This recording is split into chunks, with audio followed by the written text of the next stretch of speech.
I'm Dorothy Godin, broker with Remax Crown Realty, and welcome to Thursday Thoughts. Well, we're well into the fall market, and I continue to see a slight softening of the market. I certainly don't predict a crash, although it's just one person's opinion. When I think about a crash and a bursting of this bubble that they talk about, I think about houses that are being repossessed by the bank because people just can't deal with it anymore. And I just don't foresee that happening. If you bought 5 years ago, your average sale price is probably up 60% from when you bought 5 years ago. So you have a lot of equity. And so if you're pushing your 5 year term and you're remortgaging now, yes, your interest rate is going to be higher, but you have a lot more equity in your house. So I personally don't foresee a lot of bank repos coming or a big crash coming. Do I feel that, we're going to have a softening? For sure. And we've seen that softening trend. Not enough for the buyers to get, all excited, but nonetheless, we've seen trends of average sale price coming down slightly, not a lot, but slightly.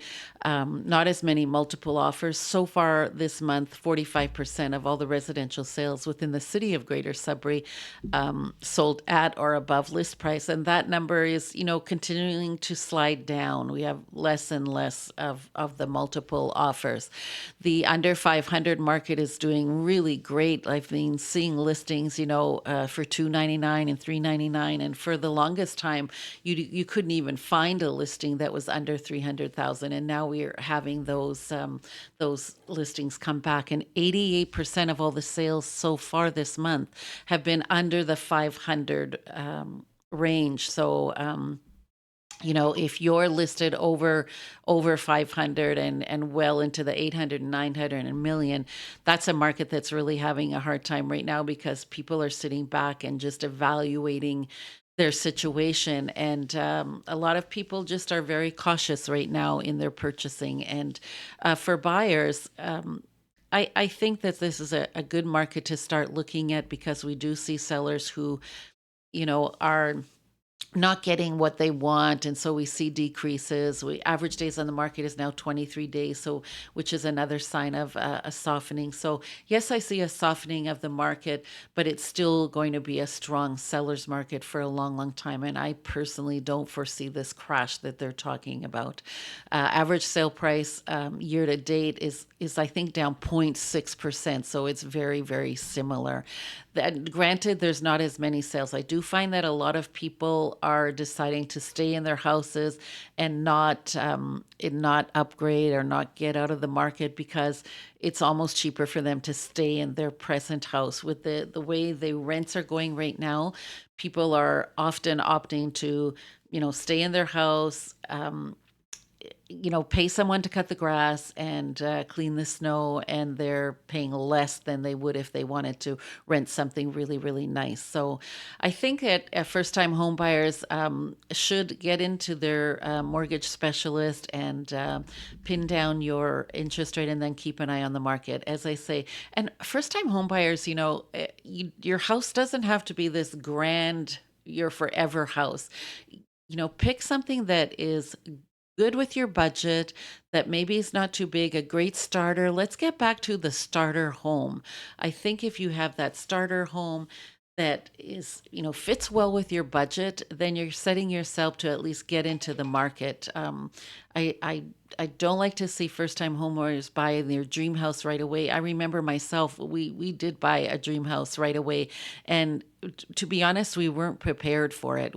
I would have rather now, in hindsight, gone the steps and get an entry-level home and then upgrade as we went along.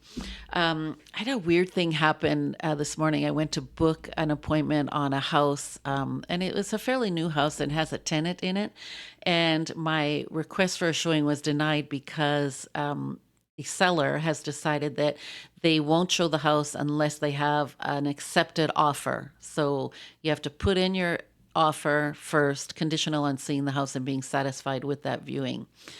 So I've seen this a number of times, and for the life of me, I don't get it. I think you're cutting out a lot of your market because there's going to be a lot of people, and I would be one of them to say, listen, I can't see that house. How can I put in an educated